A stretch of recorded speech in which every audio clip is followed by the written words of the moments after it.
तो ऐसे ही ये चारों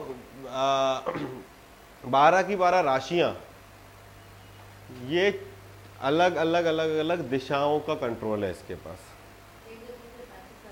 हाँ, तो आप इसको याद करने का तरीका ये है कि आप 1 2 3 4 5 6 7 8 9 10 11 12 लिख दो। बाकी पूरब दिशा जो है वो मेष, सिंह और धनु राशि कंट्रोल करती हैं। ठीक है, मेष, सिंह, धनु जो है वो पूरब दिशा कंट्रोल करेंगी, और वृषभ, कन्या और मकर साउथ को कंट्रोल करेंगी। पश्चिम दिशा को मिथुन, तुला और कुंभ राशि कंट्रोल करेगी, और उत्तर दिशा को कर्क, वृश्चिक और मीन राशि का कंट्रोल। ठीक है, हॉरोस्कोप में डायरेक्शन नहीं, वातावरण में डायरेक्शन। ठीक है, मेष, सिंह और धनु 1 5 9। जैसे I made it simplified just to cram it, remember करने के लिए कि आप 1 2 3 4 5 6 7 8 9 10 11 12 लिखो, ईस्ट साउथ वेस्ट नॉर्थ लिख दो, तो आपको याद हो जाएगा। साउथ जो है वृषभ, कन्या, मकर, तो 6 10। ठीक है, तो ये राशियों का डायरेक्शन आपको याद होना चाहिए। ठीक है, जब आपसे कोई आगे पूछेगा कि मेरी लड़की की शादी करनी है, किस दिशा में लड़का देखूं, उठता है मेरा ट्रांसफर किस दिशा में होगा, उस समय दिशाएं काम आएंगी। हाँ, मकान किस तरफ का खरीदूं। ठीक है, तो आप कैसे बताओगे उसको कि पूरब में होगी शादी कि पश्चिम में होगी।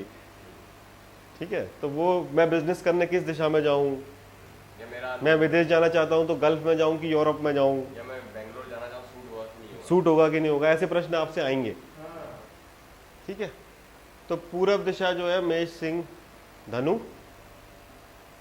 साउथ वृषभ, कन्या, मकर, पश्चिम दिशा मिथुन, तुला और कुंभ, और उत्तर दिशा कर्क, वृश्चिक और मीन, 4 8 12। ठीक है, तो ये याद कर लेना, जैसे जैसे हो याद हो जाएगा धीरे धीरे। तो अग्नि तत्व राशियां हैं मेष, सिंह और धनु। ठीक है, फिर पृथ्वी तत्व राशियां हैं वृषभ, कन्या, मकर। एयर एलिमेंट है मिथुन, तुला और कुंभ, और पानी को कंट्रोल करते हैं 4 8 और 12, कर्क, वृश्चिक और मीन। ठीक है, तो जब हम राशियों को एक एक करके खोलेंगे तब ये आपको इसका मतलब समझ में आएगा कि ये कर्क राशि जल तत्व की राशि है। फिर जल तत्व की राशि इसलिए कर्क राशि का जो जातक होगा उसको क्या क्या करेगा। तो ये जो राशि है, ये जिस व्यक्ति की राशि होगी उसमें ये एलिमेंट दिखेगा आपको, ऐसा का ऐसा।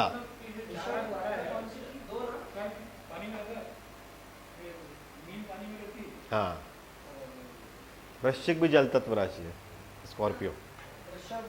ठीक है, हाँ, वृषभ इज 2। ठीक है, बस खत्म कर दें। ये तो शायद आज आखिरी है। हाँ चलो ठीक है। ठीक है, तो ये अभी हमने राशि खोलना चालू की है। ठीक है, इसके बाद फिर हम एक एक राशि को समझेंगे कि राशि क्या है, उसका कैरेक्टरिस्टिक्स क्या है, उसका ये सिंबल है तो क्यों है ऐसा सिंबल। फिर हम एक एक ग्रह उठाएंगे, ग्रह का कैरेक्टरिस्टिक्स, कौन सा ग्रह क्या करता है। ठीक है, उसके बाद फिर हम भाव, जो कुंडली में आप जो स्पेस देखते हैं 12 हाउसेस, उनको पकड़ेंगे। उसके बाद फिर कुंडली बनाना सीखेंगे। ठीक है, जब तक कुंडली, उसके बाद सीखेंगे। ठीक है, तो जब आप अभी तो कुंडली में टाइम, पुराने एस्ट्रोलॉजर तो कुंडली से हाथ नहीं लगाने देते थे जब तक सब कुछ एक एक चीज याद नहीं हो, क्योंकि जब आपको याद हो जाएगी तो प्रिडिक्शन में फिर बचता क्या अगर आपका कॉन्सेप्ट तैयार है तो आपको पता है। अगर क्योंकि आपको मैं जब प्रेडिक्टिव टेक्निक्स सिखाऊंगा तो टेक्निक्स आपको जल्दी याद हो जाएंगी, बट ये चीजें आप भूल जाओगे बार बार। ठीक है, हाँ, तो जब मैं आपको ऑब्वियसली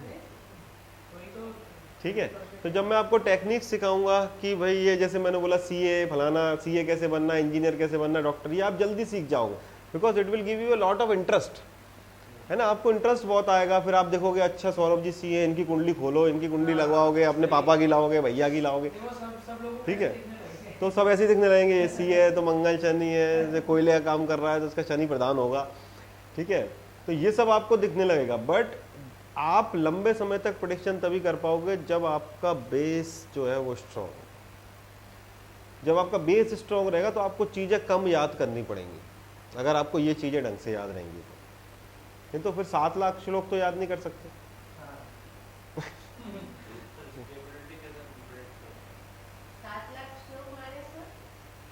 7 लाख श्लोक तो ऑलरेडी अवेलेबल है संस्कृत में एस्ट्रोलॉजी के। बाकी जो जल गए, जो मुगलों ने मिटा दिए, अंग्रेजों ने मिटा दिए, वो अलग है। ठीक है। हाँ,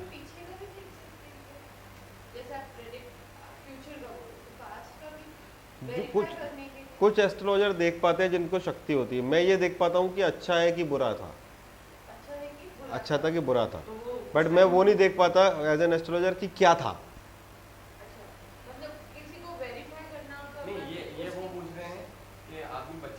हाँ, उसका पिछला, अरे बिल्कुल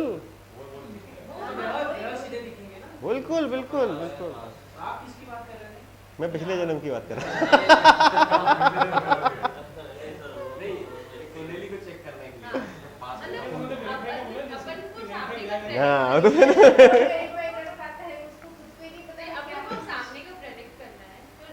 पास्ट वेन पर, right, this is the approach, this is the approach, this should be the approach. वो मैं बता दूँ आसान है।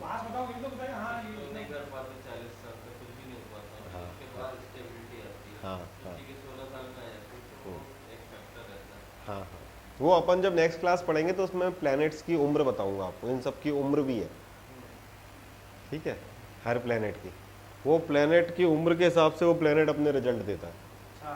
जैसे मैंने बीच में बोला था ना कि Shani is 36 years old female of low caste, ठीक है। तो इनकी सबकी 16 साल गुरु। तो जो बच्चे बचपन में सक्सेसफुल हो जाते हैं, दैट इज गुरु प्रधान बच्चे, तो 16 साल में उनको क्लिक कर देता है, ठीक है। बट अगर फिर बुद्ध कमजोर है तो वो बाद में पिट जाते हैं। ठीक है। अब से suppose Sachin Tendulkar, he started at the age of 16 only with a good Jupiter, and then उसके बाद जो प्लैनेट्स लगने थे, जैसे महादशा में गुरु के बाद शनि, ये बुध, ये सब लगातार अच्छे थे उनके, इसलिए वो कभी भी नीचे नहीं आए। अदरवाइज लोग नीचे आ जाते हैं ना एकदम से, बीच में कोई प्लैनेट गलत लग जाता है, सक्सेस मिलने के बाद फिर नीचे आ जाते हैं, ठीक है। हाँ, महादशा पे वो प्लैनेट है, बहुत सारी चीज़ें हैं, ठीक है। तो वो I am very happy to see this batch because this batch is full of curiosity and I am really enjoying. मुझे बहुत आनंद आ रहा है पढ़ाने में, और समय भी पता नहीं लग रहा, और बहुत मज़ा आएगा जब आप इसको सीखोगे, है ना। बस ये है कि जितना हम पढ़ते जा रहे हैं उतना आपको सीखना है। अब आपको 7 दिन में क्या करना है, ठीक है। तो 7 दिन में आपको 3 लोगों की कोई की भी कुंडली आप अपने सॉफ्टवेयर में बनाओ, उसका date of birth, birth time, birth place डाल के, ठीक है। मैं आप लोगों के सॉफ्टवेयर में डाउनलोड कर दूँ, या आप मदद कर देना सबकी एक दूसरे की, और ये लिख के लाओ कि कौन सा ग्रह किस राशि में है, ठीक है। आप अपने बच्चों की, पति की, बेटे की, किसी की बना लो, कौन सा ग्रह किस राशि में, कौन सा ग्रह, अगर कोई ग्रह उसका उच्च का है तो कौन सा ग्रह उच्च का है और कौन सा ग्रह नीच का है। तो मोबाइल में कुंडली बनाओ और इसमें लिख के लाओ।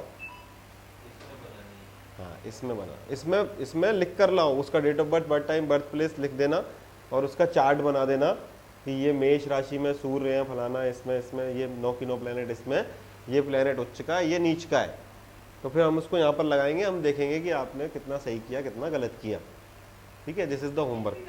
करते हैं 4, 8 और 12, कर्क, वृश्चिक और मीन, ठीक है। तो जब हम राशियों को एक एक करके खोलेंगे तब ये आपको इसका मतलब समझ में आएगा कि ये कर्क राशि जल तत्व की राशि है, फिर जल तत्व की राशि इसलिए कर्क राशि का जो जातक होगा वो क्या क्या करेगा। तो ये जो राशि है, ये जिस व्यक्ति की राशि होगी उसमें ये एलिमेंट दिखेगा आपको, ऐसा का ऐसा।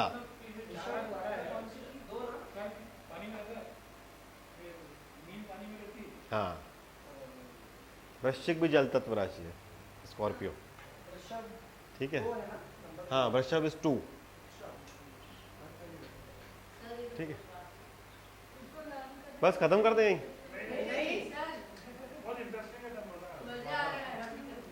ये तो शायद आज आखिरी है। हाँ चलो ठीक है, ठीक है। तो ये अभी हमने राशि खोलना चालू की है, ठीक है। इसके बाद फिर हम एक एक राशि को समझेंगे कि राशि क्या है, उसका कैरेक्टरिस्टिक्स क्या है, उसका ये सिंबल है तो क्यों है ऐसा सिंबल। फिर हम एक एक ग्रह उठाएंगे, ग्रह का कैरेक्टरिस्टिक्स, कौन सा ग्रह क्या करता है, ठीक है। उसके बाद फिर हम भाव, जो कुंडली में आप जो स्पेस देखते हैं 12 हाउसेस, उनको पकड़ेंगे। उसके बाद फिर कुंडली बनाना सीखेंगे, ठीक है। जब तक कुंडली, उसके बाद सीखेंगे, ठीक है। तो जब आप, अभी तो कुंडली में टाइम, पुराने एस्ट्रोलॉजर तो कुंडली से हाथ नहीं लगाने देते थे जब तक सब कुछ एक एक चीज याद नहीं हो, क्योंकि जब आपको याद हो जाएगी तो प्रिडिक्शन में फिर बचता क्या अगर आपका कॉन्सेप्ट तैयार है तो आपको पता है। अगर, क्योंकि आपको मैं जब प्रेडिक्टिव टेक्निक्स सिखाऊंगा तो टेक्निक्स आपको जल्दी याद हो जाएंगी, बट ये चीजें आप भूल जाओगे बार बार, ठीक है। हाँ, तो जब मैं आपको, ऑब्वियसली, ठीक है, तो जब मैं आपको टेक्निक्स सिखाऊंगा कि भाई ये जैसे मैंने बोला सीए फलाना, सीए कैसे बनना, इंजीनियर कैसे बनना, डॉक्टर, ये आप जल्दी सीख जाओगे, because it will give you a lot of interest, है ना। आपको इंटरेस्ट बहुत आएगा, फिर आप देखोगे अच्छा सौरभ जी सीए, इनकी कुंडली खोलो, इनकी कुंडली लगवाओगे, अपने पापा की लाओगे, भैया की लाओगे, ठीक है। तो सब ऐसे ही दिखने लगेंगे, ये सीए है तो मंगल शनि है, कोयले का काम कर रहा है तो उसका शनि प्रधान होगा, ठीक है। तो ये सब आपको दिखने लगेगा, बट आप लंबे समय तक प्रेडिक्शन तभी कर पाओगे जब आपका बेस जो है वो स्ट्रॉन्ग, जब आपका बेस स्ट्रॉन्ग रहेगा तो आपको चीजें कम याद करनी पड़ेंगी, अगर आपको ये चीजें ढंग से याद रहेंगी तो, ठीक है। तो वो, I am very happy to see this batch because this batch is full of curiosity and I am really enjoying. मुझे बहुत आनंद आ रहा है पढ़ाने में, और समय भी पता नहीं लग रहा, और बहुत मजा आएगा जब आप इसको सीखोगे, है ना। बस ये है कि जितना हम पढ़ते जा रहे हैं उतना आपको सीखना है। अब आपको 7 दिन में क्या करना है, ठीक है। तो 7 दिन में आपको 3 लोगों की कोई की भी कुंडली आप अपने सॉफ्टवेयर में बनाओ, उसका date of birth, birth time, birth place डाल के, ठीक है। मैं आप लोगों के सॉफ्टवेयर में डाउनलोड कर दूँ, या आप मदद कर देना सबकी एक दूसरे की, और ये लिख के लाओ कि कौन सा ग्रह किस राशि में है, ठीक है। आप अपने बच्चों की, पति की, बेटे की, किसी की बना लो, कौन सा ग्रह किस राशि में, कौन सा ग्रह, अगर कोई ग्रह उसका उच्च का है तो कौन सा ग्रह उच्च का है और कौन सा ग्रह नीच का है। तो मोबाइल में कुंडली बनाओ और इसमें लिख के लाओ, हाँ इसमें बना, इसमें लिख कर लाओ, उसका date of birth, birth time, birth place लिख देना, और उसका चार्ट बना देना कि ये मेष राशि में सूर्य है फलाना, इसमें ये 9 की 9 प्लेनेट, इसमें ये प्लेनेट उच्च का है, ये नीच का है। तो फिर हम उसको यहाँ पर लगाएंगे, हम देखेंगे कि आपने कितना सही किया, कितना गलत किया, ठीक है। This is the homework.